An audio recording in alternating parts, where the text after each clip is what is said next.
It's that time again. It's the Berkey and the Badger Board Game Babble Show. It's going to get wild. It's going to get wacky. It might even get a little zany. We're going to talk about board games and the board game industry. And, you know, we might talk about anything else we want to talk about. Hey! Saturday morning. Wow. Well, hello, Babbleites, and welcome to the Berkey and Badger Board Game Babble Show, and to the wonderful kingdom of Babblelot. I'm your honorable ruler, King Berkey, and I host this most honorable, elegant podcast, which is streamed live via YouTube and other direct places like Google Hangout, and later to be involved in an iTunes Stitcher sort of way. Yes, and everyone here in Babblelot is a board game enthusiast, from your humble king right down to the local street minstrel who happens to be a bit of an audiophile producing thingy that I don't quite understand. It's magical and those things. But speaking of the lowest of low, welcome my court jester, Sir Badger. Yeah, how you doing? You all right? I like this. This is my show.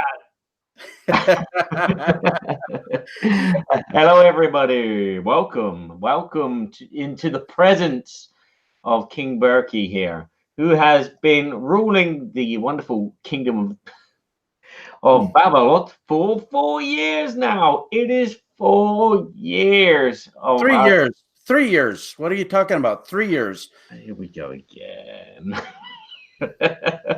You think it's 4 years because everything is, you're like fast. You're ahead of us in France than we are here. So you think it's 4 years, but I think it's 3 years. It's tomato, potato, patata. Stargate, Doctor Who. Yeah, I know. Yeah, it's something like that, if I remember right. Yeah. So welcome to episode 67. 4 years and 67 episodes. Woohoo! Not as much as some podcasts, I know, but those are just the ones that we recorded. Yeah. The other ones were all the mistake ones. We have like 188 hidden episodes that have failed to record or have been redone or are in the archives. Isn't this true? In the dungeon of Babblelot? Yeah, there's we even engraved some. We didn't actually record them. They were actually like hand engraved into the stonework of the actual castle of Babblelot. There's a tapestry. Someone actually did a tapestry of one episode, but they didn't live long enough to see it through, unfortunately. All these hashtags they had to stitch in were just too much for them. So yes. Well, tell us about the show. What are we gonna do today? Well, we're gonna babble quickly about what's been going on in Babblelot. So what we've been up to, and then we're going to do a roundup of rumors and things that make us go before sliding into a segment we haven't done for a while, which is the good, the bad, and the ugly, which is our first impression segment. And then we're going to have a stroll through the Woods of Evergreen, which is our look back at the past, and we're going to be going through the section of woods that were planted in 2008. And then we're going to finish off with the Babble topic, which is going to be us babbling about us. Yes, we're going to talk about our origins and why we're doing this. It's all about me. It's not about you. And where are we going? Oh. Oh, Your Highness of Throneness. I know you haven't been fighting any dragons or any White Walkers, but you've been extremely busy. Explain what you've been up to. Wow, a lot has been going on in Babblelot, and the snow, thankfully, is almost gone in Minnesota. Yeah. Minnesota. I mean, we thought we were delivered from it, and then what happens? All of a sudden, we get this 12-inch snowstorm in April, and everything was almost gone. Whammo, there it comes again. but then it left really quickly today, 69 degrees Fahrenheit, and we are loving it. So yeah, at the moment you're 13 Celsius and we're having 25 Celsius. Oh, that's lovely. Yeah, it's 10 a.m. here in Minnesota, or Minnesota now. Minnesota. Yeah, sure, you betcha. But that's this time of year. I love the springtime. I love that time going into summer. So you're getting ready to do your yard, and I love working in the yard. It gives me time to catch up on my podcasts and things of that nature. But I've been really busy getting ready for the UK Games Expo. Woo! I'm so excited about going there. I've never been to Birmingham. Is that the way you say it in English? Yeah, that's very good. I was Birmingham. very convinced you were a Brummie there. Wow. Anyway, oh no, stop by for a spot of tea and crumpets sometime, eh? Totally lost it there. Well, all right. So super excited about that. We have a very small booth that we secured kind of last minute. We didn't know, because of the launch time of our Kickstarter coming up for Game Toppers, whether or not we'd be able to make it, but it ended up that we're able to make it, and Sir Barry of Babblot is going to be able to join us at the UK Games Expo. We're going to have a blast there. So if you are actually going to be at the Expo, please come by and see the Game Toppers booth. You can talk to Berkey and Badger. We're going to have a good time, but we're also going to be spending a little bit of time at Paul Grogan's house at down in Portsmouth area. No. No. In Dorset. Yes. He's in Dorset. Yeah, Dorset. Yeah, Dorset. So we're going to have a good time horsing around. We might even film a show there. But really what's been occupying the majority of my time is our upcoming Kickstarter for Game Toppers. Game Toppers LLC, a lot of you have probably heard about, of course, especially if you listen to this show. But we launched our portable gaming top here a couple years ago. We did a Kickstarter in 2017, and thankfully we have fulfilled all of our Kickstarter backers, and we even started fulfilling in February, just a few months after the launch. It has just been a huge success. Everybody is just raving about their Game Toppers. They love them. We're actually almost sold out. I literally have 3 units left. Wow. That's how exciting it's been. And so all along, we've been preparing to launch Game Toppers 2.0. And because we had so many new innovations, we've always made a commitment that we're going to make our product backward compatible. Okay, so that if you have an existing Game Topper, you're not going to be left out going, oh, I have to buy a new one. We're not doing that to you.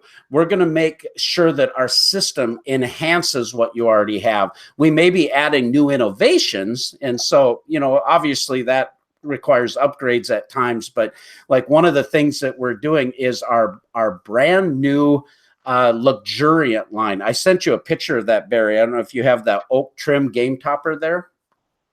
I do. If you could pop that up. Past it. Okay.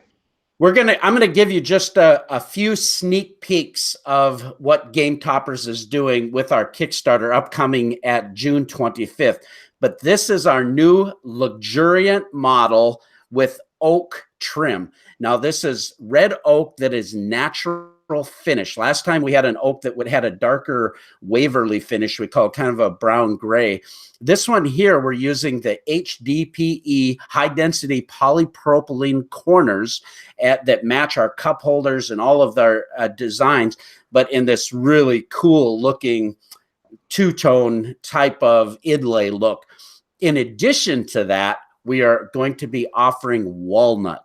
So this beautifully finished, clear finished walnut with the beautiful grain of walnut in our luxuriant line, as well as our standard military grade aluminum powder coated black. So that's one thing.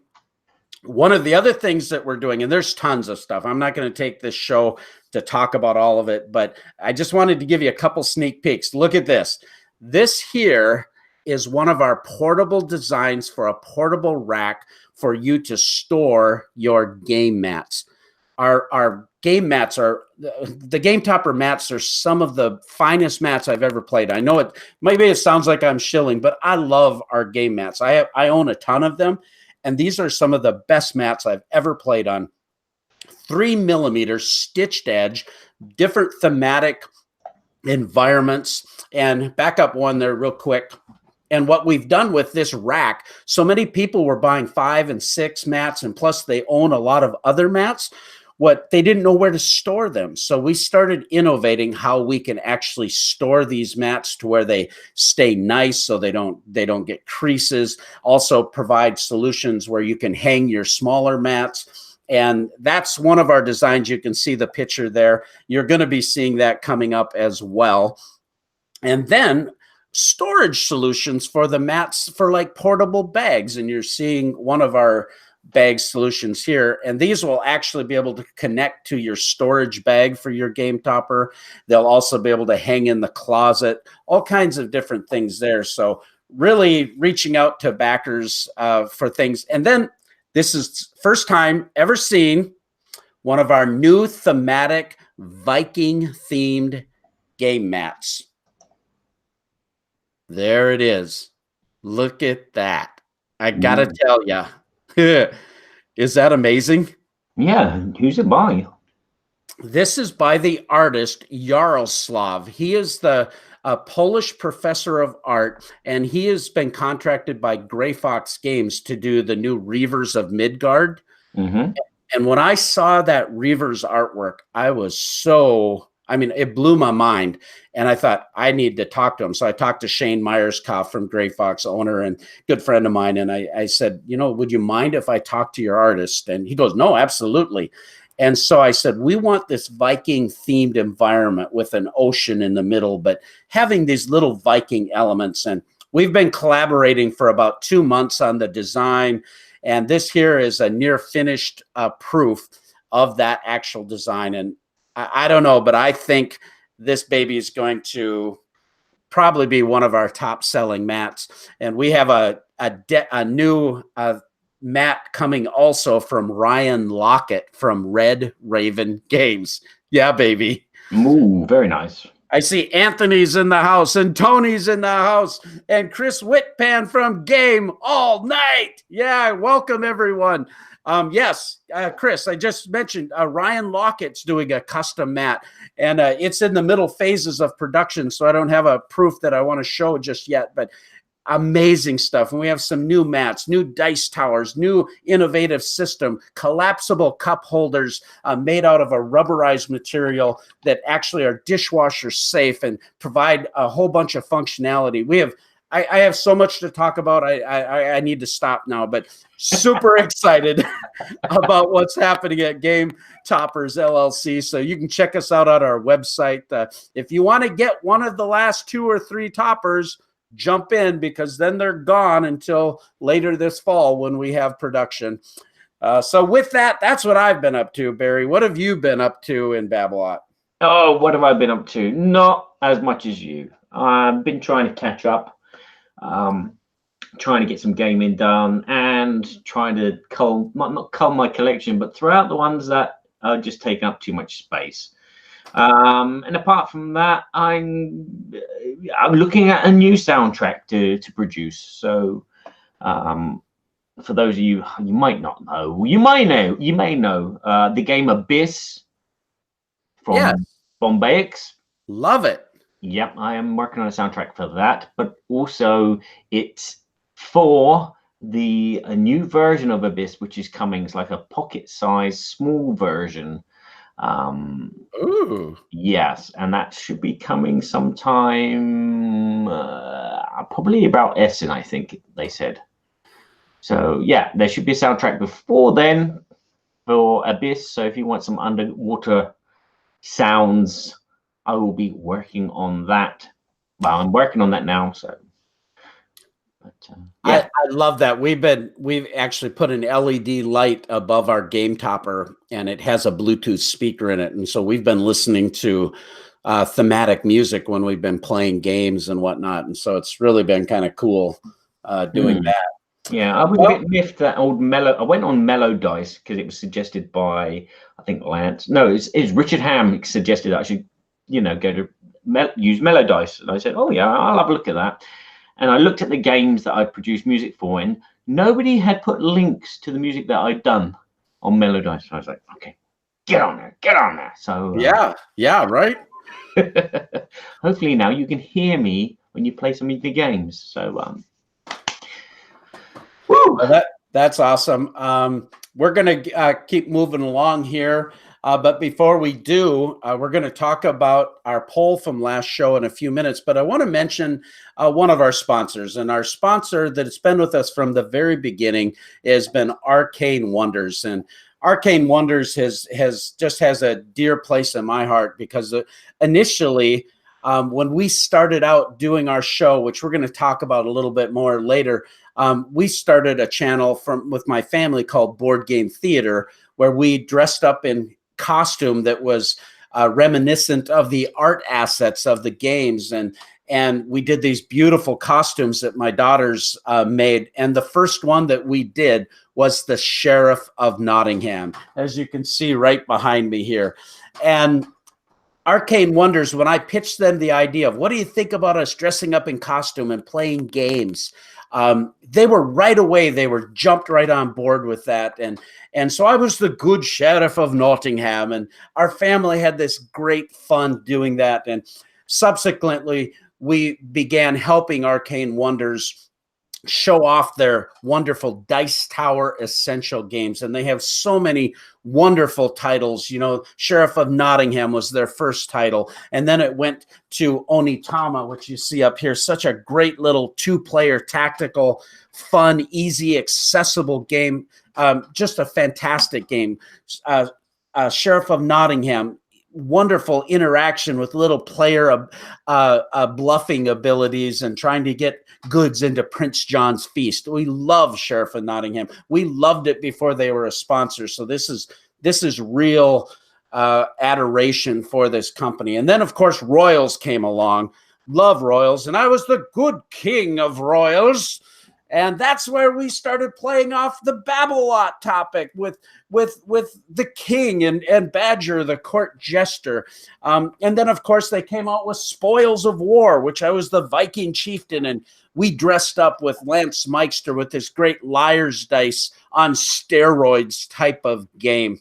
And now they've done so many more. They have a mech on mech game called Critical Mass. They have a new game called Land, Air, and Sea coming out. There's expansions for Sheriff of Nottingham, expansions for Onitama, and of course, all of the wonderful things that Arcane Wonders has done with Mage Wars. They have a little tactical game called Senshi. So many new things are coming out from Arcane Wonders as well. I'm excited about the new offerings that there. So check them out at arcanewonders.com. So you want to talk about the poll from last show before we go into things that make you go, Yep, on the poll on the last show, as you can see on Board Game Geek here. If you want to go and join our poll, you can go to Board Game Geek. Our guild is 2248, where we post the polls, and obviously where we advertise where our next live show is going to be, because we're miles away from each other. In our last podcast, we were babbling about upgrades and what makes our gaming experience so much better. What upgrade is the best upgrade to get? And I'm not actually screen sharing now, and I should be, because here it is. There it is. So I created a list, and unfortunately I didn't get everything on the list. That's why there's a comment section, so people can add comments. And as you can see, we've had 230 votes. Do you want to see the answers? Yeah, please. Let me show us the answers. Here they are. As you can see, the biggest vote went to metal coins and poker chips. But how many games are you doing that now? I only voted 200 times for that one. Yeah, so 153 votes for medal coins and chips. That's something that you actually do when you buy a game. You go, oh, this game needs some coins.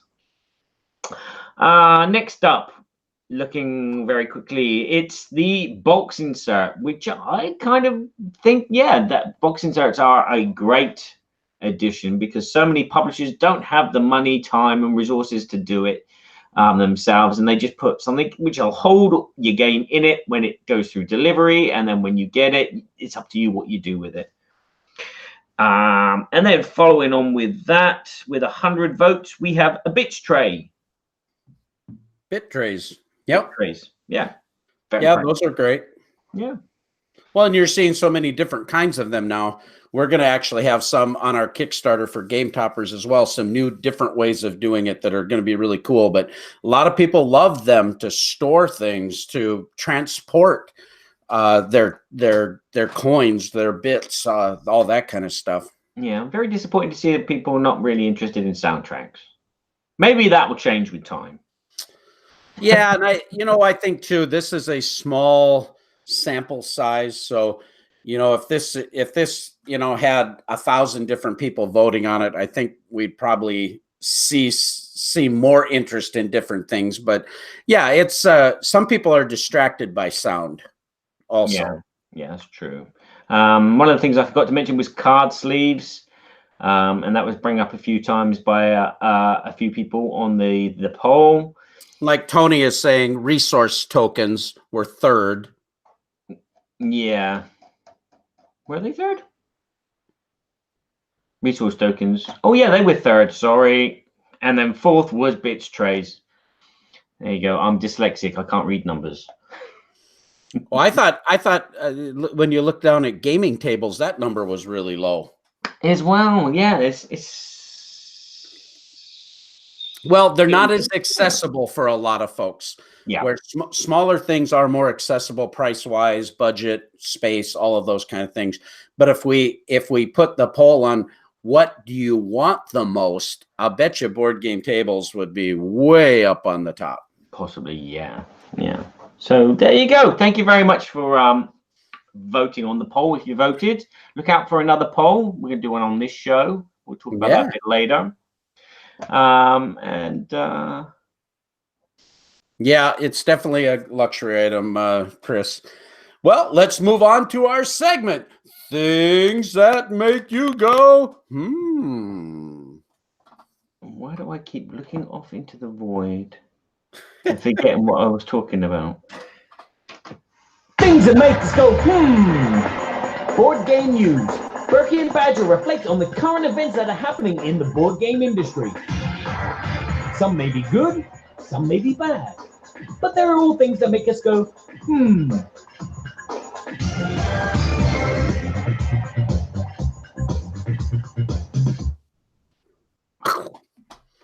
Oh, that was an abrupt ending. I was still typing. You were still typing. Oh, you were Yeah, it's a finger dance. It's a finger dance. So, Badger, what has been making you go, What's been making me go, is I forgot to research beforehand, but something that Eric Martin said on one of the latest board game geek news videos was that he's seeing a lot more. We talk about all these games coming out every year, and there's more and more games coming out every year. But he was talking about basically a lot of the games that are coming out every year now are reprints. And there seems to be more and more reprints surfacing and having like a lick of paint on it, or maybe just being put through a different publisher due to the fact that the old publisher has gone out of date, and obviously the game has gone out of date. So that made me go, because that would obviously count as quite a large percentage of the games if you think about it. I mean, when they talk about how many games come out every year, and it's like now in the thousands, how many of them are actually going to be reprints or just like spin-offs of other games which are already out, if you know what I mean? Yeah. Yeah. And that made me go, because maybe we're doing the Hollywood thing. We're running out of ideas as designers, and we're revamping everything. Well, I think a lot of these games too that are reprints, they're either a deluxeified anniversary edition and or something that's maybe been out of print. Yeah. You know, so I think that there's been some of that treatment going on to bring it back. Yeah, and that's nice to have something be brought back because it went out of print, especially if it's got a lot of buzz around it. Again, I've been in close contact with Super Meatball, and most of their games are reprints of older games, and they've done like a stellar job of representing it, repackaging it, and even slightly tweaking it to make it better and make it more modern, more hip and happening and bitching, you know. But you know, it's nice to see this, and you know, again, when the things change but the mechanisms are the same, maybe like Dune and Rex, and for example with Super Meeple it was Attica and US Telegraph. Yeah, it feels like a different game in a way. Tasty Minstrel Games kind of did a redone version of Colosseum from Days of Wonder. Oh yeah. And while the mechanics are virtually the same, the art direction was quite a bit different. So that took on some controversy, and yet the game was so fantastic. And it was still done well by Tasty Minstrel. It was just done differently. Yeah. Which that caused some tension. You know, I love my Days of Wonder version. Much better than the new version, but I was thrilled that they they brought it back so it was accessible again, you know. Yeah. So yeah, that made me go and maybe one year it'd be like a 50-50 split of new designs and reprints. Maybe. Yeah, it's interesting. I've been seeing a lot of people. The Secret Cabal, just Jamie Keggy put out a YouTube video talking about some of this as well. Games that you'd like to see reprinted. The Dice Tower's been talking about these topics too. So obviously it's starting to become a little bit of a thing. And that's why the Dice Tower is doing their essential line, is they are games that are being reprinted because they were great and they disappeared, but they need to be, you know, put back into the spotlight. Well, I don't know if I'd agree with that. They did that with Robin Hood, which was rethemed Sheriff of Nottingham. But their Dice Tower Essential games basically are new games that Tom Vassell is bringing to Arcane Wonders. Okay, sorry, I misconstrued it. Yeah, but they, you know, that was about the only one, was the Robin Hood kind of redone as Sheriff of Nottingham. Okay. But well, there's been some things that have happened very recently. I don't know if many media people are even covering it at this point because it's fairly new, but this very much made me go, and it has to do with Kickstarter. Kickstarter recently canceled a completed game, the game from Colossal Games called Papillon, if I'm saying it right.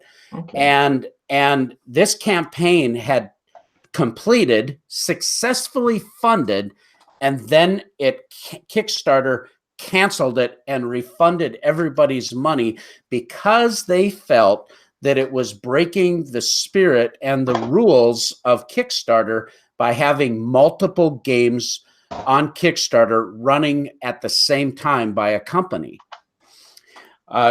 You'll see this in the threads. Daniel Zayas from Tabletop Backer Kit, they made a big post about it. Derek Funkhauser from Board Game Spotlight had a big thread on it.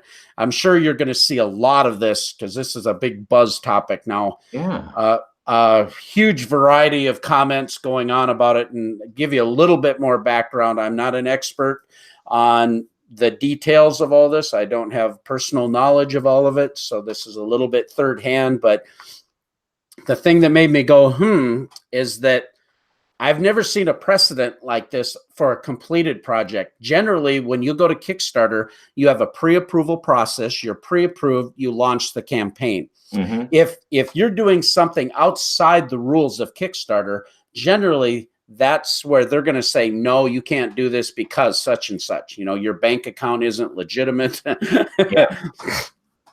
or if you've broken some rule that you're doing the exact same thing, you can't run the exact same type of Kickstarter, things of this nature. But what concerns me and what gave me a lot of pause and made me go, is that Colossal Games, they have run about 8 different Kickstarters, as I understand it, but they've only fulfilled a few of them. Ah, okay. One of them is Western Legends, which was fulfilled, a couple other games, but then they started launching a bunch of Kickstarters. And my understanding is they had plans to launch like 12 Kickstarters in a year. So they launched this campaign. It goes well. They complete their funding. They cancel it. And then what happens? They totally cut it off. Kickstarter does. Well, how is that fair to other companies that have a bunch of unfulfilled projects? Can I say Simon? Ooh. You know, Come On has how many projects that are in the pipeline? Many other companies that are well-respected companies that have many games in the pipeline. So I don't know. There may be a lot of things behind the scenes here that Kickstarter identified that caused them additional concerns. Yeah. I don't know, but it's kind of unprecedented. And I know Maple Games had a project that they were running with Folding Space, and The Hunt for Ravenger was also another product. I don't know if Maple was with The Hunt for Ravenger, but they are similarly owned by a certain CEO. So I know Surfing Meeple is involved with some of those companies as well. Mm-hmm. And so here you've got a joint entity that's running multiple Kickstarters at the same time, but through different names or company entities. Wow. It really makes you go, That does make you go, I mean, if you compare, I can't say it, so you want Cool Mini. If you compare Cool Mini and Colossal, Cool Mini, obviously they've made a fortune from their games, and probably Kickstarter don't see that as a problem. But you know, how many games have come on Cool Mini, have they fulfilled already?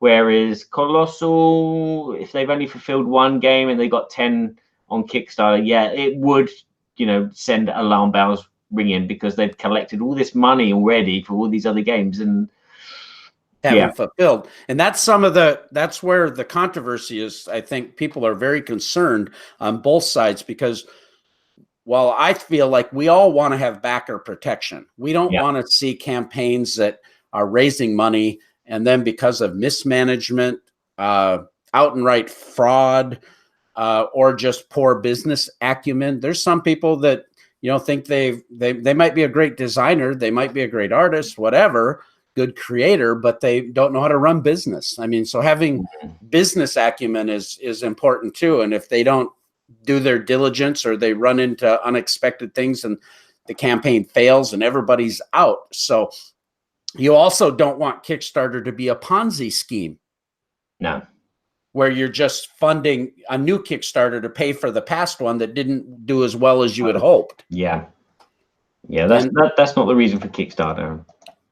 And I think that's where the backers are concerned, is like, hey, before you should run another campaign, you should fulfill your first. But the problem is the timelines to fulfill games.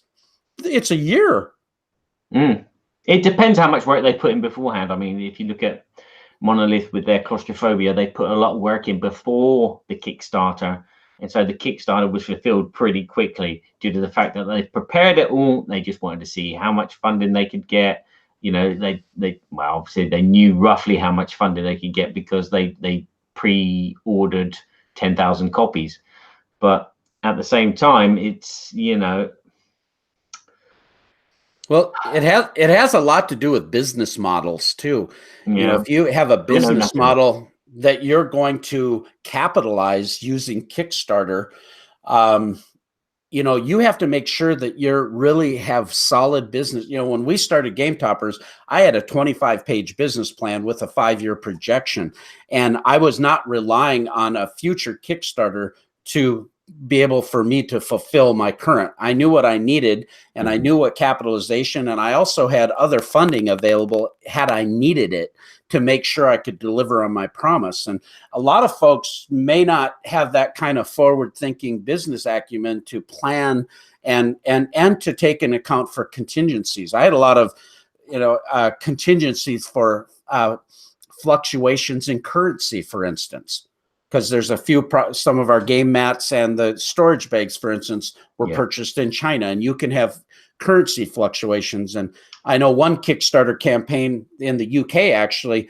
lost like 20% of their Kickstarter funding due to currency issues that they hadn't accounted for. Yeah. And there's so many variables with transit costs, with tariffs right now.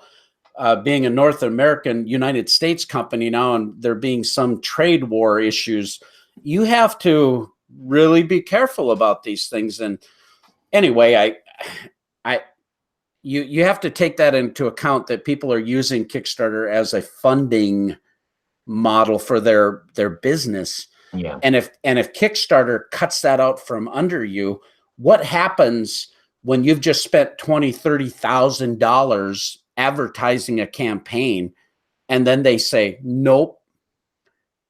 They pre-approved you, but then after the fact they say nope. Yeah. It's a tough one. Maybe we should get Travis on the show and chat to him about it. I'm thinking maybe Colossal probably just got very kind of like, oh, this is fun. This is a good game. Oh, you know, we've got all the artwork already. Oh, let's put this on Kickstarter now. You know, they were gradually building up their speed of their train, and they didn't realize that this was something that could happen. But at the end of the day, Kickstarter, you know, they're trying to protect themselves as well. They don't want to be walked over. So I can understand their side. You know, you give your daughter a sweet, and then she gives you a kiss on the cheek, and then you give her another sweet, you don't get a kiss, and then you give her another sweet, you don't get a kiss, and you give her several other sweets, and you're still waiting for a kiss. And eventually you're going to say, well, I'm going to stop giving you sweets. So, yeah. Interesting. It's very interesting. That is a subject on its own. Well, and just today, Daryl Andrews, who has been on our show and is a good friend of mine, I highly respect Daryl. He recently was let go as president of Maple Games. Oh, was he? And yeah, just announced it today on Facebook. And I was right away, I was like, oh no, what happened? And then all this news came out about Kickstarter and them launching, you know, this game, Folded Space, at the same time as Colossal. They're tied together entities. Yeah. I don't know how that all played together. It made me go, I honestly don't know the details. I don't have a trust issue with Colossal Games fulfilling their games, or Maple Games fulfilling, but perhaps Kickstarter did for whatever reason. Yeah, I wonder how that's going to affect the Takenoko Deluxe Edition, because again, that's surfing Meeple. And I honestly don't know all of the corporate structure. Yeah. It's possible they had shared business accounts, and that's what threw a flag. Or, you know, sometimes you have a campaign and it starts to get really negative or something, and people start belly aching to Kickstarter. You get some trolls in there, and it causes it to come up on the radar for some reason. Or I remember there was a lot of negativity for Holy Grail Games because they had like 3 or 4 projects on Kickstarter, and only one of them had been, you know, sent back out. Luckily now 3 of them have been sent out, and so they can start producing more Kickstarters, which is good. Interesting to follow this. It's going to be very, very interesting. You know, I'm all for protecting the backers. I really am. So I do have that same concern that abuses are thwarted. But on the other side, I understand the people that are using it for their business model. And that's a little bit of a scary precedent, that after the fact, they can just cut the legs out from underneath you. Yeah, I think they probably just panicked and did that. Well, with that, we will move on to our next segment. This is something we've been doing right from the beginning, our impression segment, the good, the not so bad, and the ugly.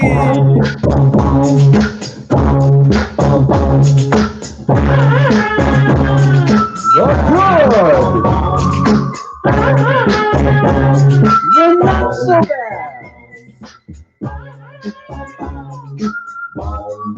Wait for it. And the ugly. Well, all of our memes have to do with Barry and me. Yep, it's all about us. It's all about us. These were some pictures we took. It was surprising, all the pictures I took in France and Germany when we were together, how few pictures I actually have of you and I. Together, yeah. Yeah. I don't have many on my phone at all due to the fact that I'm not a selfie person. I am, I like taking pictures of landscapes or maybe an event, or if I see like a worm break dancing, I'll take a picture of that. But no, I'm not. It's like always afterwards. I'm like, oh, I should have taken pictures. Oh, I've just been speaking to Eric Summerer, and I should have taken a selfie together. And it's like I'm always having to rely on the other person to have done the selfies, like Rodney Smith. It's like, Rodney, where's that selfie of us? And he goes, here it is. And I was like, oh, thank you. Yeah, I keep forgetting it too. It wasn't a dream. It was reality. We actually did sit down and have like a good 2-hour chat at 5 o'clock in the morning before breakfast. So, yeah. Yeah, I forget sometimes too. And it's helped a little bit with Game Toppers because I wear my top hat. And people love getting a selfie, especially the backers and friends and stuff like that. And so that's been kind of a fun reminder. But anyway, talk about our memes. Okay, let's go to the good meme, which is us when, excuse me. This meme, this photo was taken not far away from Notre Dame, where we went to a cafe and it started to rain, and so we That's true. Coffee, and so I'm sat here looking mopey, and Berkey's put these quotes, not me. He says I'm saying, if he says that again, I just don't know what I'll do, and that stupid bloody pirate joke. You know why pirate jokes are funny, don't you? Oh no. Because they just are. I know. Yeah. I love it. I do love that joke. I'm not so bad. It's just us on the road to the Champs-Elysees. I did not know how to meme that one. We look like two monkeys going. Woo, woo, woo, woo, yeah, we do look like the two monkeys picture that we have. Maybe we're trying to blow smoke rings, but we are not smoking. Yeah, maybe. And then our ugly is us underneath the Eiffel Tower. Not kissing. Oh yeah. Them. No. How's this for a nice smile? Not that nice. But anyway. He's making that face again. So yeah, the good, the bad, and the ugly is our first impression segment of games that we've played for the first time. And we tried. I mean, for me, it's hard to do first impressions because I just try to feel, the theme, and get the game. So absolutely. Sorry, I'm laughing at what you just read. So yeah, we're just going to give you first impressions. We're going to do this in kind of a gamey style. We're going to give a brief description, see if you guys can guess it in the chat. You guys listening to the podcast that's been mixed can guess it, and obviously the other person who we're talking to. So I'm talking to him and he's talking to me. So do you want to take it away with the first game? Yeah, absolutely. Well, I've got a game that comes from a pretty well-known designer. I won't mention the name right now. It also has anthropomorphic animals. Okay. Did I say that right? I can never say that word. Anthropomorphic. Okay. Something like that. Last time animals. You said some good critters. But yeah, it's not good critters. Okay, it's like that, but it's not good critters. It has an economic component to where you're doing resource collection. So it has Euro mechanisms, but these resources go up and down depending on what is being bought and sold. Okay. It also has a theme to it that is you've seen a lot of these games back in the 80s and 90s, like Railroad Tycoon. We had Roller Coaster Tycoon. Well, this is a different game with that type of feel. This is Racky Tycoon. Raccoon Tycoon. That's exactly what it is.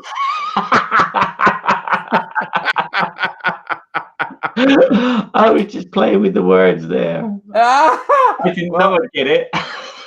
Well, that's what it is. It's Railroad Tycoon. And this game is from Forbidden Games, and the designer is Glenn Drover. And he did Age of Empires. He's done so many amazing games. Really a great designer. This here game plays 2 to 5 players. You play it in 60 to 90 minutes. I would consider this a little bit more of a family weight game. And it has a lot of these, cutesy art cards, or these big tarot size cards, a lot of different resources that are moving up and down the track. So what do you think I think about this game? Okay. Poor. I know you like Ticket to Ride, but this is resource gathering. And I know you like resource gathering. I'm going to say you think this game's good. It looks cute. You didn't give me much about the game to go from. Yeah, I was trying to just tease a little bit. Yeah, it's absolutely good. Okay. You're correct. Yay! The reason I say it's good, I've actually played this game a lot more than First Impression. Since I picked it up at Essen, I bought the game. I just, there's something about it. It has this feel of the game Speculation from Queen Games. It also has kind of some mechanism that's reminiscent of Stockpile that I really enjoy that game. There's lots of resources that are going up and down, but when you sell resources, say I had 3 wheat and the wheat was up to, $10. Well, as soon as I sell that wheat, it's going to go down $3. So when somebody else is selling, it's affecting the track before maybe you get to your turn. So you're collecting a certain amount of resources, but you have these buildings that you can buy that allow you to have more than 10. Each person gets to have 10 resources. If you have more than that, you got to get rid of them. So then you buy these buildings and warehouses that allow you to have more. So you have more flexibility to make the right deal at the right time. But obviously you're trying to get, 7 or 8 of these resources so that you can sell at the highest point. And then there's this auction mechanic to buy these different towns and or these railroad cards or these tycoon cards that are these animals. And if you get a set of 4 of them, you get the most points at the end of the game. There's only 4 in each category, but it might be worth 4, 8, 15, 21 points, whatever, depending on the character. Yeah. So there's a set collection, but you got to use resources. And then there's this bidding back and forth to see who gets which one. And every time we've played it, my family has loved this game. Cool.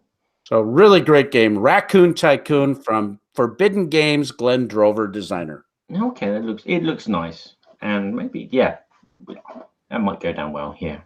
Yeah, I love it. Highly recommend it if you like that kind of game. Okay, out of all the games that I've got here piled up on the floor to talk about in the good, the bad, the ugly section, this is the only one which is really, really a first impression, because all the other ones are first impressions of Kickstarter games which have arrived, which I've played the prototype, so beware. Okay, in this game, are you ready, people? Ready. In this game. You are a bunch of teenagers working cooperatively to get back to your normal state. You've all arranged to go out to the local bowling alley, but all of a sudden the world is just turned upside down and you're all teleported into different parts of your village, town, wherever it is. But everything has a nightmarish look and feel about it. And you're cooperatively storytelling your way to try and get yourself to that bowling alley so you can meet up and win the game. There's no boss to fight, but hey. Okay. I don't have a clue. Nope. And the chat doesn't have a clue. Maybe Kabuki. Yeah, is there anyone in the chat? Is Kabuki Kid here yet? No, she's not here. Maybe we're too early. Well, that's the thing. We start at 10 o'clock on a Saturday morning. I mean, good grief, everybody's still in bed. Okay, no clues. Okay, this is the new game from Sorry We Are French called Greenville 1989, which is a storytelling game based on the Dixit mechanism, but it's not Dixit, okay? Yes, these cards, that's what you're going to be doing. You're going to be looking at cards, and these cards are like multiple images of kind of Cthulhu-esque and horror thing. So as you can see, there's like a bloody telephone, and there's a bat over the moon, and there's handprints, and there's all kinds of stuff on one picture, and then there's like these tentacles breaking through a mirror, and there's a knife with blood on it, and there's a dresser and something coming out the drawer. You know, it's a storytelling game. You just got to guess where you're going. Every player will start with a card in front of them. They will describe that card, what images are on it to the other players, and they'll also put themselves in that situation. They are there, and they will tell a bit of story of, you know, what they see, how they're feeling, and what they're planning to do. Once every player has done that, apart from one, who's like, you know, kind of like the apples to apples thing, that player will draw a load of cards, and then they will allocate a card to each player, but they won't tell which player which card is allocated to them. And then it's up to the other players to guess which card has been allocated to them by the guide. And that's where the storytelling comes from, because if you tell a good story about your fears or whatever, maybe in the next image there's something that will link to you, your character, and your story and your current location. And basically you're just trying to get 4 cards in front of you, so you're trying to get to the bowling alley. So once everyone's done that, everybody's won. But if it doesn't happen, what happens is you get lost in the kind of like the Twilight Zone, and you lose cooperatively.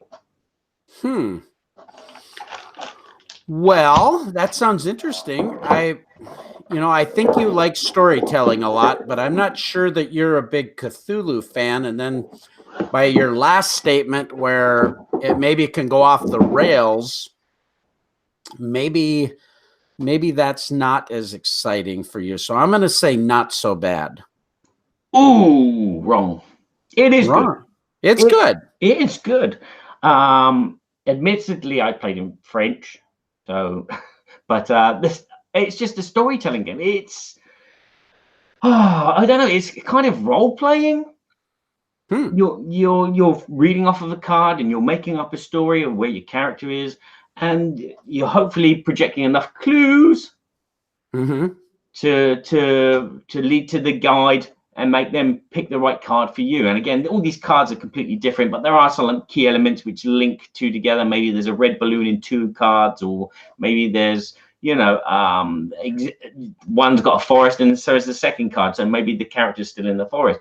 It's a nice kind of guessing game. It's a nice kind of, opening up and, being creative. And I found that really enjoyable. And, again, it's referenced in the 80s. So there's a lot of 80s icons like Simon, and then there's lots of horror 80s references like Michael Myers, Jason Voorhees, and shows things like that. So you can just kind of like tie that in with your imagination, and it works really well.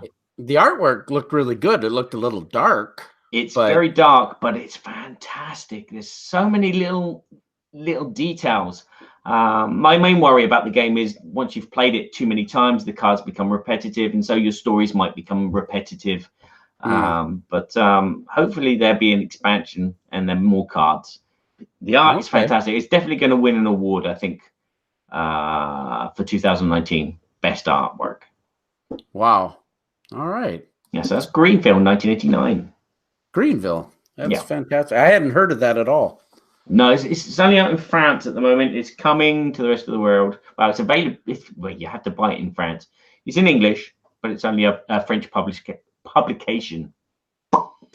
Well, I know we have our Woods of Evergreen segment where we're going to be talking about games of 2008. But do you want to do one more each, or should we move on to... Yeah, we do that one more. We'll spend 10 minutes doing one more each. Okay, sounds good. Woods of Evergreen doesn't take that long either. That takes another 10 minutes. Well, I've been playing a game that I play with my dear friend, Kay King. Kay is just, she's like another daughter to me. I just love her and her fiance, Andy, and her son, Daniel. They've been to our home several times. And Kay, a lot of you know her as Level Up Kay. But I've had the opportunity to play this game with her a couple different times out going to the Gamma Trade Show. And Kay helped us a lot with our first Kickstarter, and she helped us with Game Toppers at the Gamma Trade Show. Bless her heart. She was such a great help. But she loves this game. She's made little mini components with her 3D printer for this game. I know what it is now. So now you know what it is. This game is some beautiful artwork from a real noted female artist who's really popular. She does beautiful artwork. I'm very impressed with it. The aesthetic of this game is crazy off the hook, in my opinion. It has to do with a fowl. It's a lot of fowl. No, it has to do with birds, everybody. So, of course, you know what it is. I won't belabor it then. Yes, Wingspan. It's Wingspan from Stonemaier Games, art by Beth Sorbel. I personally don't own it yet because I haven't been able to get a copy yet, and I wasn't going to pay $200 on eBay for it. Incredible. But we got to play it. These little tokens that Kay made for it were fantastic with the little birds for all your actions. And it's basically an engine building game. You know, it has a little bit of a deck building kind of, not quite deck building, but an engine building with cards that give you different player abilities. You have a lot of actions. There's you're using these beautiful little eggs to create the ability to do additional things. So that's in a nutshell. It's not a very good description of Wingspan, but it's basically engine building, I think, if I were to categorize it. So what do you think I think about that? I think you thought it was good. It's fluffy. It's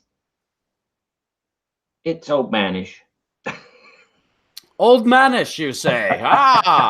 I don't. Have I been insulted in Babblelot by the gesture? You just called me old manish.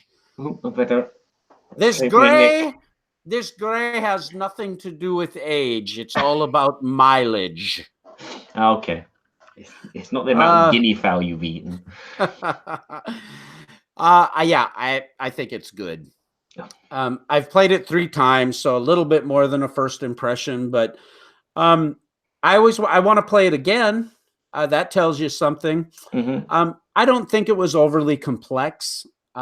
It doesn't feel like it's anything that was crazy innovative.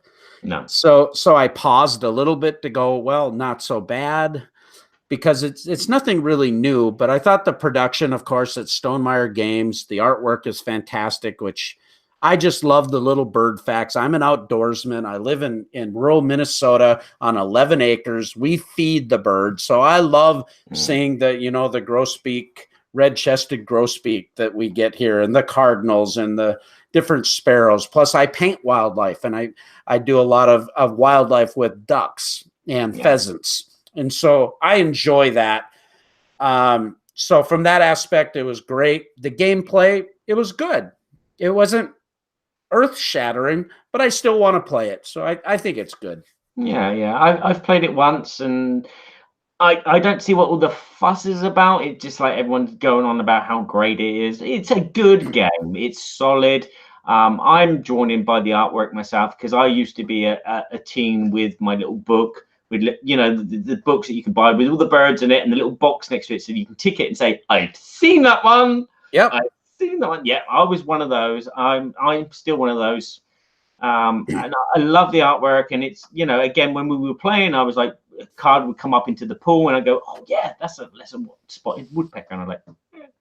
But well, and it's got these interesting mechanisms with the birds of prey, you know, that allow you to catch different size birds, and that was kind of cool. I thought the way that worked, and there's I think that little interweaving bits and bobs based on the names or the different, how many eggs they can lay, and as you said, what they eat. And fun bird facts. I mean, there's some good facts about bird watching, and so I think there might be some crossover into the birder community, the people who are bird watchers that'll go, hey, this is a game about birds. They love the art, and it might bring them a little bit into the gaming hobby. And I bet games like this will go really well at like a Barnes and Noble and things like that. Yeah, definitely. My main disappointment is some of the components. Some of them are fantastic, like the bird feeder with dice tray, but some of the components are just like really, really cheap. Yeah, I didn't care for the dice tower very much, and I didn't care for the cardboard chits for your action tokens. None. And that's where Kay made these little birds of each color. So you had those to put out, which were cool. And then all of the resources, you know, the worms and the fish and all that stuff. Yeah. She made little 3D. And that, to me, like without that, I'd be a little bit bored with the components of the game. Except for the eggs were awesome and the art was awesome. Yeah. Okay. Wingspan. So Wingspan from Stonemaier Games. Okay. My last game is a game where you're crime fighting. You're what? Crime fighting. Crime fighting. And there's a pow. And a biff. Biff. And a kablammy. Oh. Holy Batman berry. Yes. Batman. You got it in, huh? I got it in. So I've played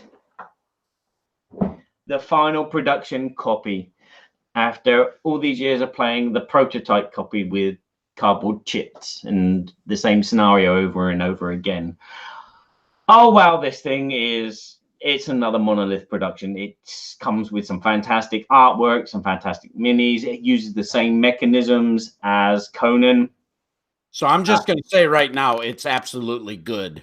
Yeah, for me, it's good. It's better than Conan because it's Batman, and I know the universe of Batman. Yeah, tell us a little bit more about the game. It's fantastic, I hear. Okay, yeah, it's a one versus many, where one player will be in control of a group of villains. You'll have like a lead villain like Joker or maybe Riddler, and then all their henchmen. You'll have a mission, and then there'll be the other players, which will be the heroes. They'll each take a different hero individually, and they will try and thwart your plans. Simple as that, but it's done with an energy resource mechanism. So all the heroes have energy cubes, which they can assign to do actions. The more energy you assign, the more powerful that action becomes. So you can do a piff, or you can do a kablammy. Yeah. But obviously this resource is not infinite. It's finite. And so you can get whittled away by these guys shooting at you, or maybe doing stormtroopery, missing you everywhere.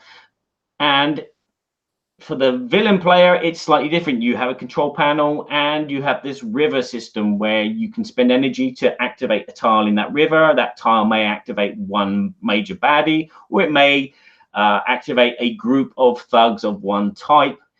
And again, that's in a river. So the cheapest ones are on the left, and the expensive ones on the right. Once you've used one, it comes out and slides to the back, so it becomes expensive, making other things cheaper. So there's a nice system of, you know, having to contemplate which characters to activate, when to activate them, and, you know, how much should you really spend on rerolls. It's a dice chucking fest. It also comes with a versus mode, so 2 players can have these control tablets, and then they can create their armies, having like a leader and a lieutenant, and then some thugs. Oh, wow. And then go head to head in a scenario again, trying to stop bombs or trying to save civilians or trying to hack computers. And we played a different scenario for once. Me and my daughter sat down and she whipped my ass because I thought I knew the rules without reading the rule book. But yeah, I really enjoyed it. I'm looking forward to playing it again tonight after this podcast with Charlotte again. We're going to play the versus mode, I think, and then we'll probably play it a lot more as time goes by. This is one of my big regrets about that. One of the games that I did not back. It was right when I was knee deep in the middle of our own Kickstarter with Game Toppers, so I didn't have. I just wasn't on my radar in the way I saw it, and you know, and it was a bigger ask as far as money, but I was just. It wasn't so much. I was just busy and hadn't know if am I going to play this, you know, that type of thing. But I regret it because I hear such great things. I hear everybody really loving the production value, the gameplay, all of that. Don't worry. Just remember June 6th. It's coming back to Kickstarter with some new content. Oh, really? Yes. Well, wonderful. That might be pretty cool then. Yes, definitely. Well, that's great.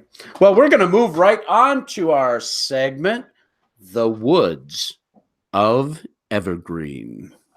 With no drop and no music. Oh, you got to make a really cool drop now. I know you have one.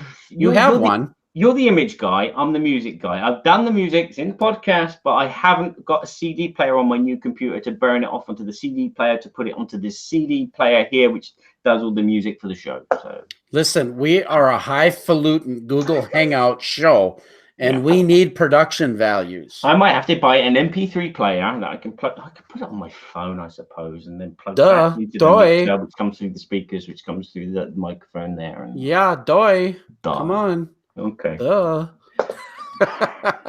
Woods of Evergreen. These are the games that we feel last that they have the test of time behind them. They continue to be good. And these games were developed in the year 2008. We're going to give you a brief explanation of each game, and we're going to each do 3. After we get up to our current date, we're going to recycle and go back to other games that we missed, because there's a potload of them in here that I'm sure all of us could talk about. And again, you know, by the time we recycle, we might have played a game, an older game, because I know that I've played a few reprinted older games since we started doing this Woods of Evergreen. And you never know, that might slip onto the list as well. So you need to keep a database of when we do these segments so that we don't do a repeat of what we've already said. Okay, well, I'll set up a Google Doc and then we can both add it all on. You demand. It might be easier that way, then we can just scroll through it. Yeah. So yeah, if you're in the watching live, jot down some of your favorite games from 2008.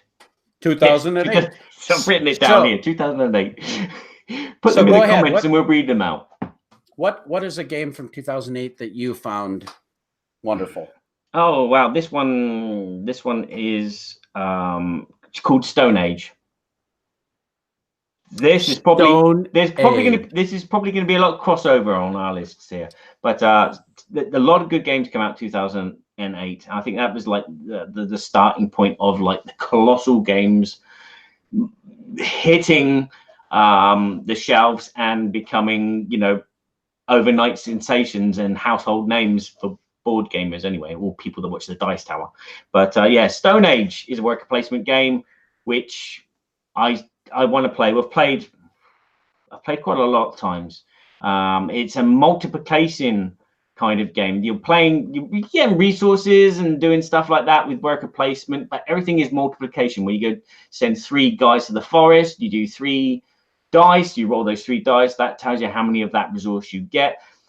But you'll be buying these tiles with resources, which are multiplications of how many people you have, how many huts you've built, or things like that. So your scores are going to be ginormous. You know, normally in a family style game, they're like, oh, I got 57 and you got 54. Haha. But in this game, you're going to have people that are going to go, I got 221 and you got 142. I win. Because of the multiplication in the powers of the tiles. This is one of those fun but major head scratching worker placements games that I have. It's one of the biggest head scratches that I have.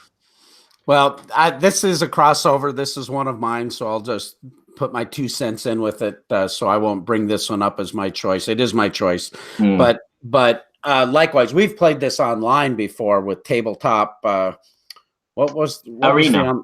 Arena. Yeah. And I've played this with Patrick Kelly from Blue Peg Pink Peg actually as well on Tabletop Arena. And it's one of those, I think, quintessential gateway worker placement games because it's so easy to teach this game. And it does have dice rolling. So when you do your worker placement, you're putting up your workers to find out how many of these resources you actually get. And then you have the breeding hut, of course. You know, that's where aggressive breeding happens.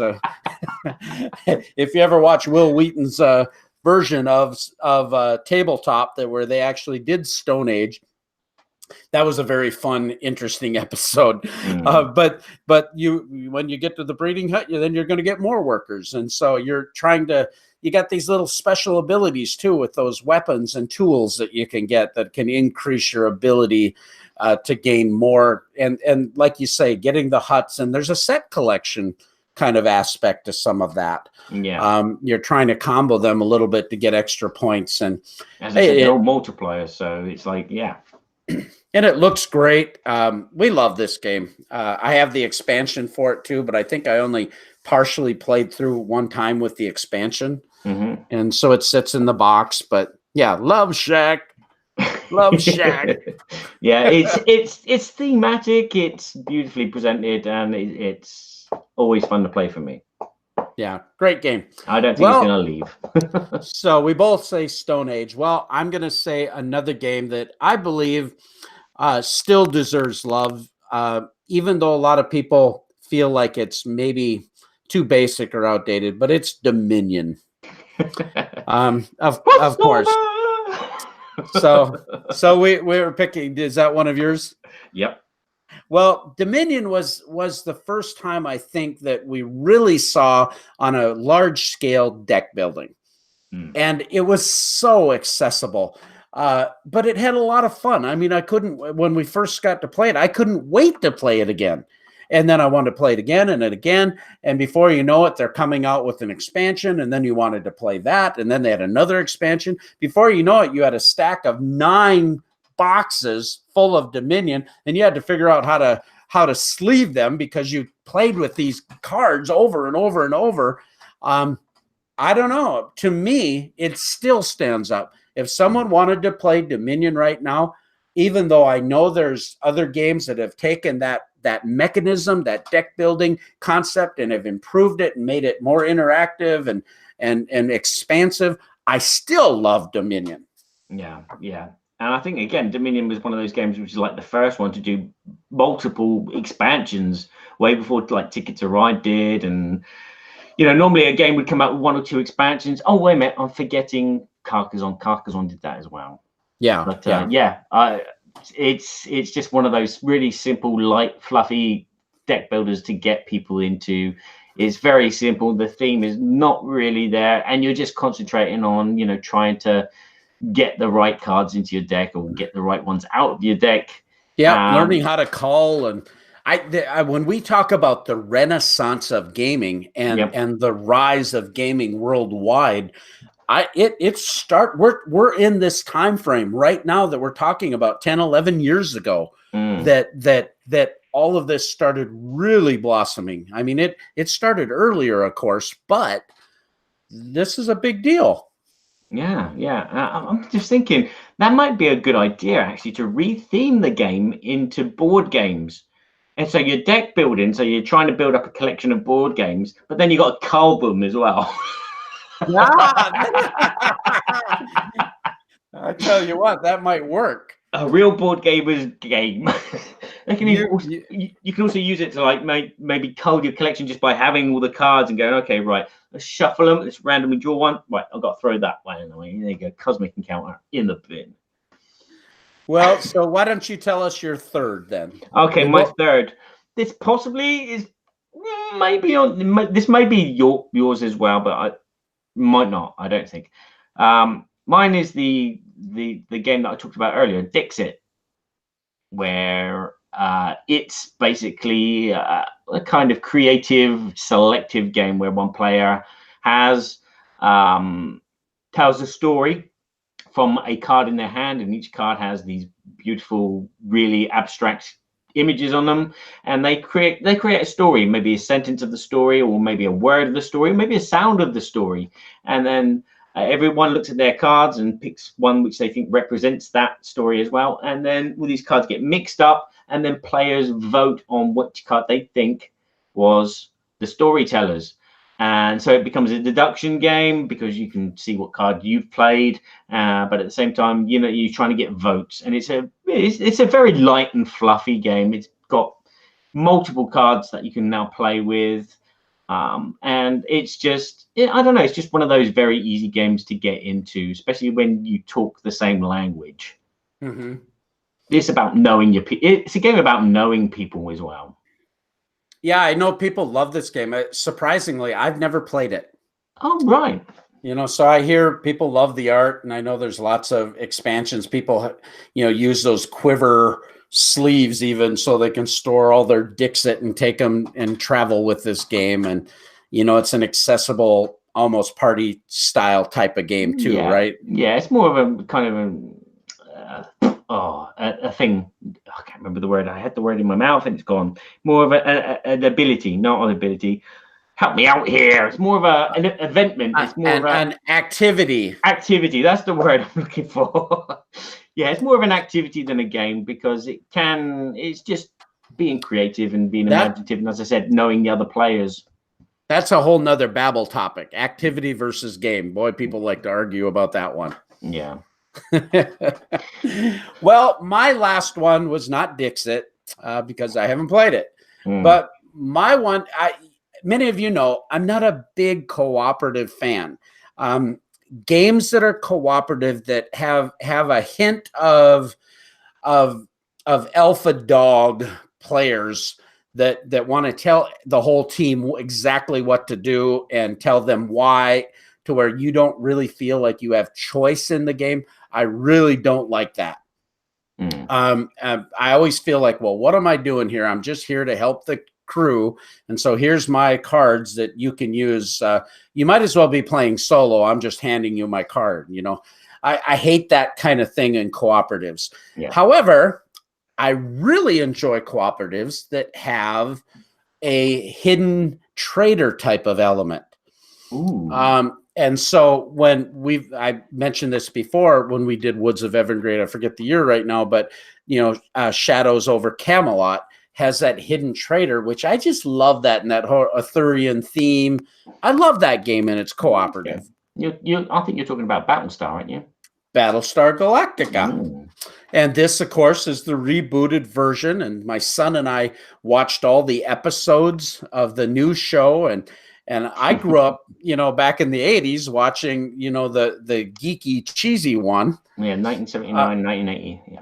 Yeah, way back when Starbuck was actually a guy. Now Starbuck's a gal, but I kind of like the new Starbuck, actually. She's just gritty, and I like it, actually. So I didn't know how I'd feel about it because they changed the character, but I like the whole new feel of it. I like the old one, too, because it was nostalgic, you know, especially with Lauren Green. You gotta love Lauren Green. But I like the new guy. What's the new Commander Adama? I forget his name. Apollo. No. The actor. The actor. Not Lou Diamond. Just thinking Lou Diamond Phillips. You're thinking Miami Vice. He's in Miami Vice. Yeah. Yeah. Anyway. Yeah, I just think it's great. And I love some of the expansions that come with Battlestar Galactica too. So you can get the Pegasus and Discovery, and you get all this. You got that hidden trader. You could have two of them. I remember having this memorable moment going up and playing at an Extra Life tournament in Fargo, North Dakota at Paradox Games with Lance Meister. And we get in there, we're playing the game, and he goes, "I'm the trader." And I'm going, "You are the trader." And nobody would believe that he was the traitor. I go, "I know he's the traitor. He's the traitor. He's the president. He's got to be the president already. And he's traitoring us." And they just wouldn't go along with it. What? Yeah, sure. What happens? I go to jail. I get thrown into cahoots because he was the traitor. Big fun. Yeah. Super fun. Thematic. Great. Yeah. Played it once in French when I was learning French. I kind of got to grips with it, and it was fun. It's weird that it's never come out again for some strange reason. Maybe I'll resolve that. Well, I love that game. So we had some good games here. We got Stone Age, which we both love. We both like Dominion. We got Dixit, Battlestar Galactica. Hey, the Woods of Evergreen have some good companions. Yeah, and in the chat we have Le Havre as well from Camarinian. Yeah, from Tony. Okay. Yeah, exactly. And then there's other games he's mentioned there, Cosmic Encounter, that he has that he doesn't care for. Strongly dislikes. Strongly loathe entirely. Yes. Well, it'll be fun to see when we come around to 2008 what we select next, because it'll narrow it down and probably be a little more diverse opinions on that one. Yeah. So with that, we are going to move on to our last segment. It's the Babble topic. But before we do that, we are actually going to talk about our sponsor, our other sponsor, Academy Games. Academy Games, I tell you, Uwe and Gunther Eichert, I love these guys. They're just, they have done such a great job bringing educational games in high quality production. The whole Birth of America series, 1775. I love that cube grabbing, card playing, area control. It's just fantastic. Playing it 2 players, playing it 4 players. 1754, Vikings 878. These games are awesome. I mean, if you haven't played that series, man, I cannot recommend that higher.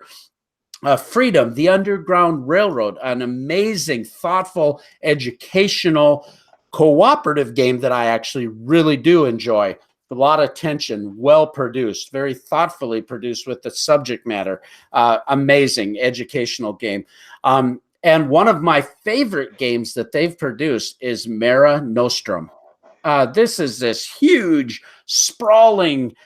I love Mare Nostrum. In fact, we were just talking about it. I have all the extras. I bought all the poker chips with all the resources, the great big honkin' neoprene mat, and I cannot wait for us to get together again and play that big, wonderful game. Academy Games, I got to tell you, when they put their stamp behind their games, it's something significant. It's something that they've thoughtfully designed, and there's not a stinker in the bunch. It's that good.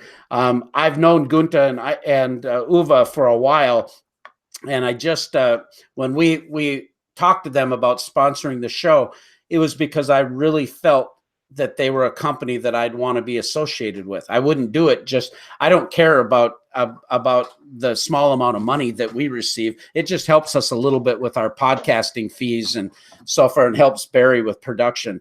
I would never do that for money with our sponsors. It's just, these are companies I honestly believe in and have experience with. So I trust them, all of that. And, if they produced a game that I didn't care for, I'd tell you I don't care for it. But these games are awesome. Yeah. So with that, we're going to move right on to the Babble. You ready for a giggle? You ready? There you go. Let me see. You see? Oh, we look like the monkeys. We do. Who would ever give these two monkeys a podcast? And here we are 4 years later, looking just like that. Mm. Great, great images there, buddy. Babble. And now it's time for the Babble, Babble, Babble, Babble, Babble, Babble, Babble, Babble, Babble, Babble, Babble, Berkey and Badger's board game Babble. Wow, the 4-year point. I know I kid about it being 3 years because it just seems like it's been in a cycle of 3 years in my head, but time has definitely slipped away.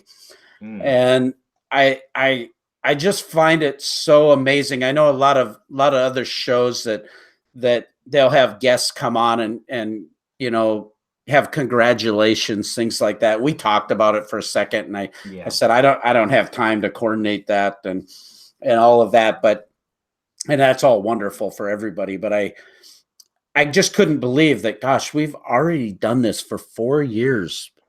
I mean, Barry, that's amazing. Yeah, it doesn't feel like hard work though, because we've been doing it when we have the time, which is one thing that we're totally different from every other podcast, because they try to stick to a schedule of doing something, churning out stuff every week. They have their programming, they have their list of what they need to hit. They have their hot games, the new games which have just landed, and they need to be on top of their game and their form, whereas we are just two guys hanging out and having a laugh. Well, I think that's really important point you bring up, because we'll talk about kind of the origins of how we started this show. But when we first talked, we'll talk about that in a few seconds, how we met. But when we did come to that point of saying, let's do a show, we talked specifically about why are we doing it and what are the expectations. And, our show is 4 years old. It's growing in popularity. I mean, we're getting a lot more downloads now since we went to iTunes and Stitcher through the Libsyn, evolution. Right. That's something we'll talk about. But I mean, now getting, over 1,000 downloads to an episode and things like that are really significant, awesome achievements. And yet it's such a little bitty blip on the radar. And, when you start something, if you're like me anyway, I always want to achieve. I always want to do something great. I always want to put my whole heart into whatever I do. There's nothing that I've done in my life that's just been half-assed. You know what I mean? I just, forgive me there, but I just don't, that's not who I am. Whatever it is, I'm going to give my whole heart to it and do the very best that I can do that. And to me, that's the definition of excellence. Excellence is not being perfect.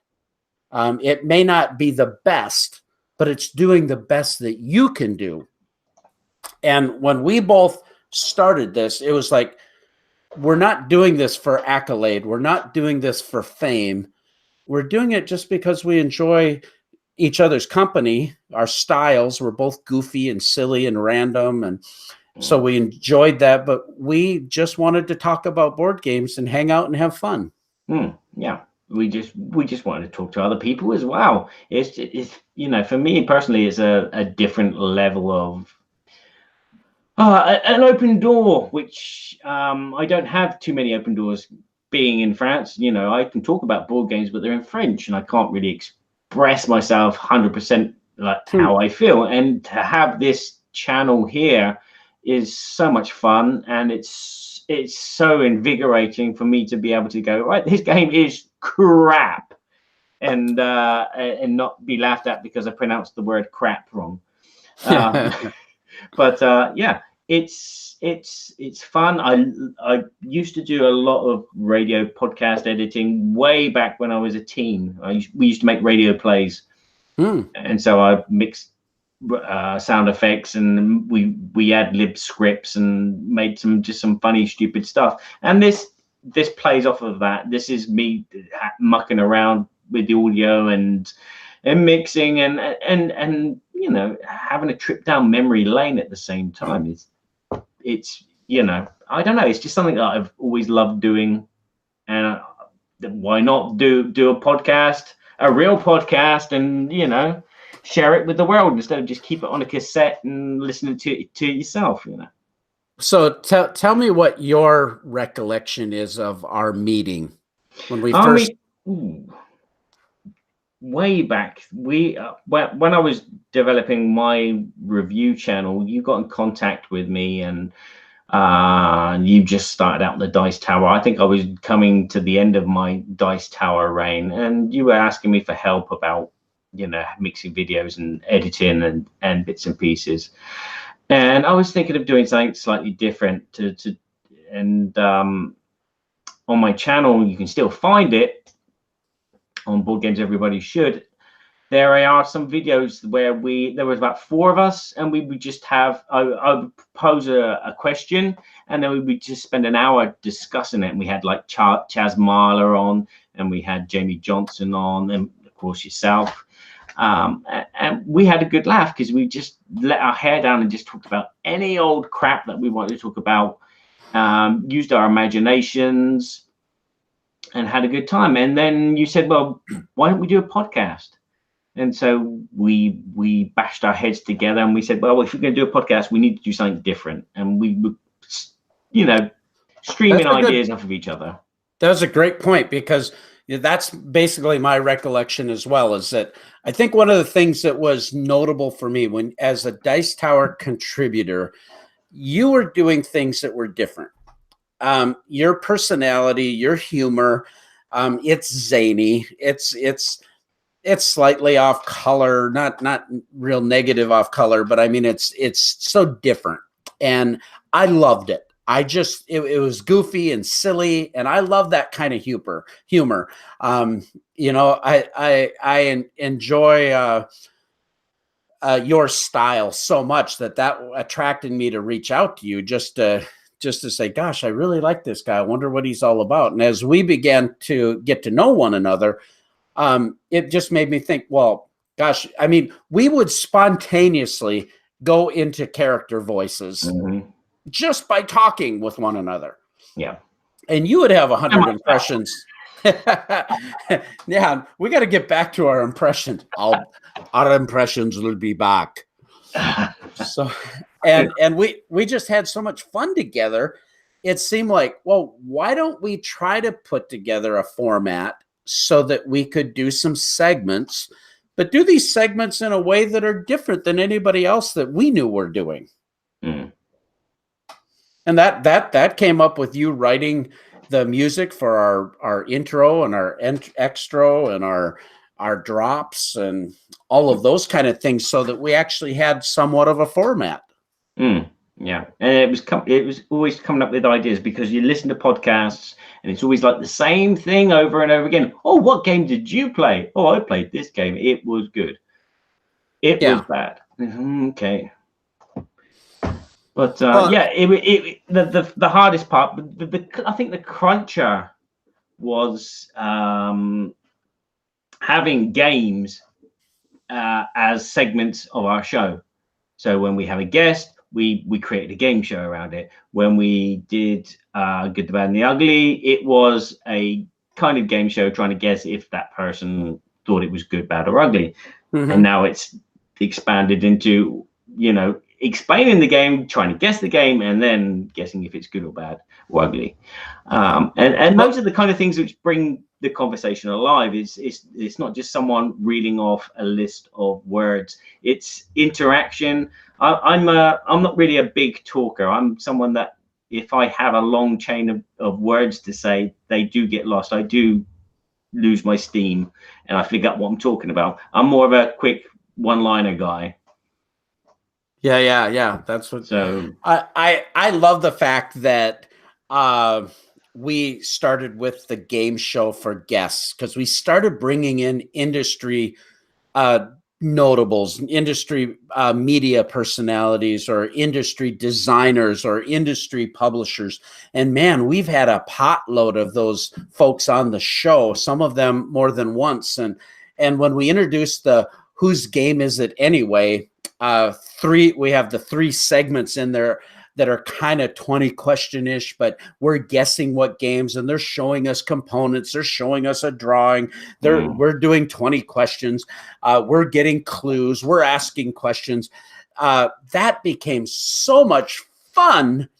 I remember the one show not that long ago, and we've been doing this for a while, but with Scott Alden from Board Game Geek. And when he got done with that, he goes, "This was really fun. I don't know why anybody hasn't done this. This was really awesome." He goes, "I didn't even know you guys were doing this like that." Yeah. And it was like, he's an industry guru. I mean, he's watched everything. Yeah, and he loved it. And I remember the time that we had Stephen Cornell. Yeah. and his drawing skills. Yeah. I mean, we had so many good moments with friends that are even now are becoming friends. And it's just been a great way to break up the show too. Like one week we do this show that it's just you and I. Yeah. And we get to do some of these segments of things that we're doing and talk about our lives a little bit. So hopefully viewers, they're actually seeing who we are as people. And what you see is what you get with me. You're going to hear what I'm thinking. You're going to see who I am. It's not all polished and professional. You're going to hear me say and stupid. I hear myself on the podcast and go, "Ah, crap, that's not very professional." Yeah. And I think the other big clincher was the fact that it was live and people could watch it live and join in chat, as well as watch it afterwards, because I'm a visual comedian. I'm not, as I said, I'm not a very good speaker. I'm not very literal. I am more of a one-liner or one-word joke kind of guy. And obviously over the years, I've developed and become a bit more confident in myself and been able to learn new words and and copy Berkey. Yeah, those were the main elements: having a game show, having fun, and being live for people to see. Because, when you listen to a podcast, yeah, it's fun, but if you actually see the people and see the jokes that they're talking about and whatever, it adds just another element. Well, and I think that's a really good point too, because we wanted to engage the community. It's not that we were looking for fame or adulation. I think if that was our goal and that was our expectation, we'd be very disappointed, because sometimes, it's the job is thankless. You put a ton of effort. I listen to a lot of shows, and when I hear your professional audio edited version of what we're doing right now, it's wonderful. It's as good as anything I hear. And that's, in my opinion, I know I don't care about listening to my own voice. In fact, it irritates me. But when I listen to the show and I listen to what you do with the drops, I listen to how you'll bring in some voice inflections that you've practiced for the, our wizard voice and things like that. They're wonderful. They're so much fun. I put it on and I have the phone running and somebody's there. I said, "Yeah, we do this silly little show." And I just turn it on for a few seconds and everybody just smiles. Well, to me, that's what matters. It's we were able to hopefully make an impact in people's lives. It was kind of interesting because Jimmy Hudson from the Board Game Closet asked a post about, what makes you want to create content? Why do you do it? And I said, this is so interesting because Barry and I just had a discussion about our 4th anniversary show, and we had this exact same, it's not for adulation because it's too small, it's too niche for us to do this for any other reason than the love of the hobby, the love of our friendship. That's why we do it. Yeah, we just do it because we enjoy doing it, and we just want to, do something different and stand out, but not stand out. No, exactly. No, it absolutely does. It's like, it's not for fame. We didn't do this to monetize it. We have some help and sponsors, but that was not our goal to monetize this. This was never for us to become tabletop or any of the awesome shows that we enjoy. I don't have any fault finding for those that do that. There's no problem in my mind with that. But for us, if it grows. If it doesn't, we're going to just have a good time talking about board games. Yeah. We're going to enjoy our friendship. And I hope, one of the things that I do hope is that we make a valuable contribution to the hobby, that we impact people's lives positively. Yeah, that's the thing. And hopefully change board game publishers' opinion on how they make their games. Yeah, exactly. Hopefully we help people find a new game, maybe that they hadn't played, or our opinion maybe helps them in their decision making, and hopefully just by how we live our lives, that perhaps that helps people and encourages them in their own lives. And sometimes just a show like this, I cannot tell you how many times listening to a show. Remember when we had Jamie Kagi on the show? Yeah. From the Secret Cabal Gaming podcast? Yeah, Mr. Really smooth talker. Oh, yeah. I mean, he's so professional. He's so awesome. But he was in the middle of his first Kickstarter, and he was so stressed out about that. It was like he was wanting to go full time, and it was just and understandably stressful. But after we got done with that show, he said, Berkey, you do not know how much I just needed that. I needed to get all that stuff off my mind and just have fun talking about games. And so if we can provide some entertainment, some content that encourages people or gives them a little something that improves their lives, to me, that's a win. Mm. Another thing which I kind of hold dear to my heart is the fact that, I don't want to be a self-produced. I have to. One of the things that I felt when I was doing content for the Dice Tower is I felt that I was being pressured into producing something every week for the Board Game Breakfast show. And after a while, it's like, well, if I produce this, then it's like half-hearted because it's not really a good idea, or it's slightly a good idea, but it needs work. I kind of, it was disheartening. I didn't want to be like a mass producing churning machine. And again, this podcast is that it's we sit down, we don't sit down, but we have a think, we brainstorm, we leave that script written for a week, 2 weeks, so we can adjust it and go over it and see if there's any ideas. We've got plenty of time to think about what we're going to do before we do it. And we're not just like, right, I've written this script, let's go, 3, 2, 1, go. It's a case of we're not manufactured to like churn stuff out. We just do it when we feel it, and when it's good, and when we think it's good, and when we think it's important. It's like music. I think music is something that you need to feel.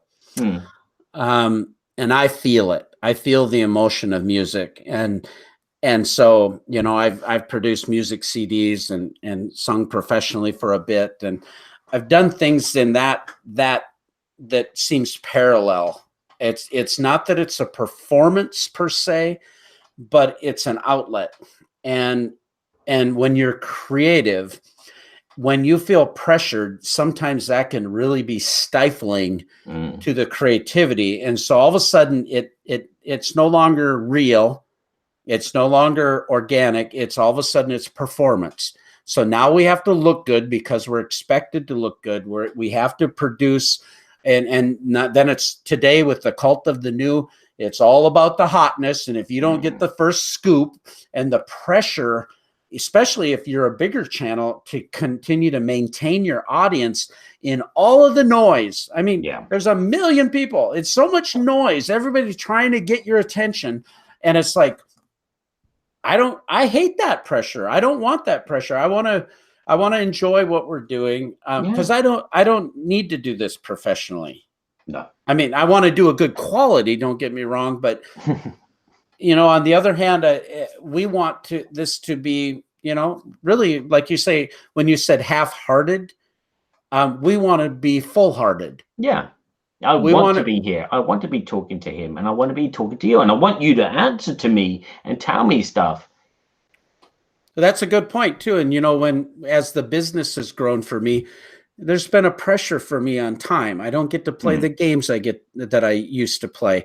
My hobby has become much more work focused right now. And until we go to another stage and I'm able to bring on the team to manage things better, my life has become that. And so there's been times that we've had difficulties getting together because of our schedules. And yet in my heart of hearts, I cannot wait to get back and do this. Yeah. Because it does bring me a lot of joy. And just from a personal standpoint, Barry, your friendship has just, it's meant the world to me. Oh dear. I'm gonna have to put some like sad violin music in the background. Feelings. Yeah, this is whoa, feelings episode. Well, probably very boring for you. You probably switch it on. Whatever. We're doing it because we're having fun, right? Yeah. I got to meet you at Gen Con. Good grief. Yes. I mean, we're friends for 3 years online. Never met. All of a sudden, we meet at Gen Con. Paul Grogan films this little segment of us running towards one another in slow motion. Then my wife and I get to come to to Essen. Yeah. And we get to enjoy each other in Germany, but then we get to go to your home and meet your wonderful family and spend time in Paris together. Good grief. And now we've got the UK Expo to go and hang out and have fun with. Boom. Yeah. I mean, these are the things that are valuable to me. Relationships are valuable to me. In the hobby, I want to develop relationships, and sometimes that's not easy, but that's always my heart's desire. And the relationship I've developed with you over time continues to grow and is very important to me. So I just have to thank you for your contribution to my life, because it's been really awesome. Well, that's all down to you contacting me and begging me to do stuff with you. So no, it wasn't like that, but yeah, I mean, for me, it's just been it's just nice to have another outlet, someone different to talk to. I mean, you are kind of like affected by your surroundings. I probably said this before in the last podcast, but when I'm with you, I'm a different person than what I am with my wife, or with my best friend, or with so and so. The game of Jamaica that we played together, I felt like a child again. I felt like I was with my best friend from school and we were just hanging out doing childish things, but we were actually playing a board game with other adults and they were enjoying our company. So yeah, I mean, you bring out a different side of me, and I like this side of me, especially when I'm with you, and I like being with you. It's a shame that you live so far away in a cold place. We have to chisel you out. Right. Well, and outside of the podcast, we've been able, if one of us has had a disappointment or something of that nature, we've been able to have the relationship beyond the public relationship online here with this. But hey, do you want to chat? Yeah, let's chat. Or yeah, I'm stressed. I've been really stressed. What are you up to? Yeah, and we have those 5-minute chats turned into like an hour and a half, much like the podcast did. Written in the show notes, this segment is 20 minutes long. It goes on to 40 minutes. It's always off the rails. Always off the rails. Well, last questions. We wrap this baby up, but I wrote the question, and I'm going to ask it to you, and then I'll tell you what I think. But what's next? The future. I've been thinking about this. As long as we're still alive and we can do this, I'm going to be doing it. If the media changes, the media changes. If I mean, at the moment, Facebook seems to be like the place to do this kind of stuff, the chatting. I don't know with Facebook. You'd have to save it somehow. But YouTube is a good place. And unless another media outlet comes along and replaces it, and we can do like 12 screen mixing and whatever, then yeah, we'll go along and we'll do it. The future is the future. As long as we're still doing this, I'd be happy to an extent. I'm the one that's got to cut out all the times you cough and sniff and ruffle your beard and open up those cans of whatever you've got there. I don't know if it's like raccoon pee or whatever. Yeah, this is Raccoon Tycoon P, Coke Zero. It's like, oh God. Coca-Cola, this is a sponsorship opportunity for a very significant podcast.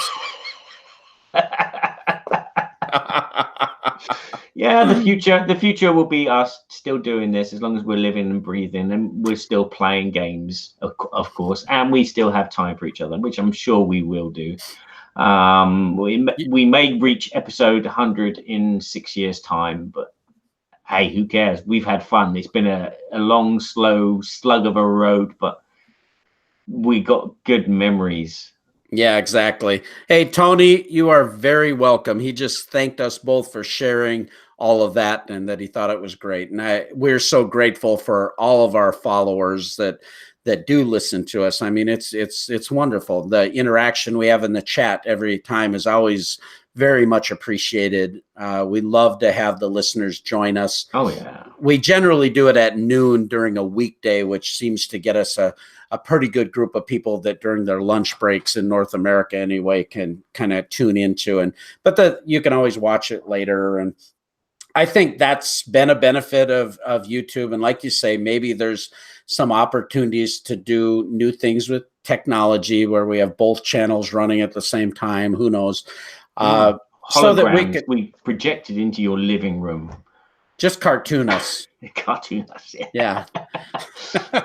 But we'll try to stay, attuned to what's happening with technology and continue to improve. We always do want to do the best we can, but mostly it's that we're going to just continue doing what fuels us, and that's enjoying the hobby, talking about the hobby, sharing with you our lives. And that's basically when I thought, what's next? I said, I really don't know. I really don't know. I don't have a plan. We didn't talk about that question. No. I don't have a 5-year business plan for Berkey and Badger like I do for Game Toppers. It's a totally different thing. Yeah. So I think it'll evolve, and hopefully it will continue to grow and continue to encourage people. And as long as it's free, then it doesn't matter, does it? Yeah. All of this stuff that we're doing now, this is free because I bought this a long time ago. This is free. This technology is free here. You're watching this for free. You're not paying anything. Yeah, right. As long as everything is free, we'll be doing it. Well, I think with that note, I think we can move on. If you haven't heard of Berkey and Badger Board Game Babble before, you need to crawl out from whatever rock you've been under, because we are everywhere in the world, right? Okay, no. It's very understandable if you've never heard of us. We are minor internet superstars. Don't worry, Netflix will become calling soon. They will, and Amazon Prime. We're in negotiations right now for being bought out by Amazon. That would be good. Yeah, we're very, very prolific people. So, with that said, you can find us on iTunes. You can find us on Stitcher Radio, Berkey and Badger Board Game Babble Show, on Facebook at Berkey and Badger, on Twitter, Berkey and Badger, Instagram, Berkey and Badger, on the sign in front of your toilet, Berkey and Badger. That's where Barry finds it, but and then he flushes it. It's plastered all over my computer, as you can see. We also want to thank our longtime sponsor, Arcane Wonders. Thank you so much for believing in our show and helping us, produce it and just being a support to us. Tony Galati, Scott Morris, and Brian Pope, the owner, all along this progression. We're just very grateful for that. And Uwe and Gunta at Academy Games, thank you so much for putting your trust in us. We're grateful to have your sponsorship. And and all the listeners, again, thank you very, very much. Yeah. I'm going to have to play more of their games. Where's Sheriff gone? Where's Sheriff gone? Well, with that, I think you got any other words of wisdom and before you send us out? You're asking one-liner guy for words of wisdom. What planet are you on? Seriously. What planet are you on? You should know me by now. Words of wisdom. My words of wisdom, they come to me in the most inappropriate time. I could be sat on the toilet and something magical will happen in my brain. And, oh, yeah, I must write that down. And then by the time I've got to the pen and paper, it's gone like the wind or the thing that I flushed. So, yeah. There you go. Words of wisdom. There's my words of wisdom. Now I should use my phone. Use the phone. Dictate those words of wisdom into your phone. That's the answer for everything. Your phone. Phone. You're smart. I'm waiting. Sorry, I get carried away there. I thought the people need a good laugh because of all that kind of feelings. Yeah. Whoa, whoa, whoa. Feelings. Okay. Hey, it's been great. Thank you all for listening, and we look forward to our next show. With that, you can send us out there, Badger. Yeah, thank you, everyone. See you soon. Oh, speakers are asleep. Start again. Start again.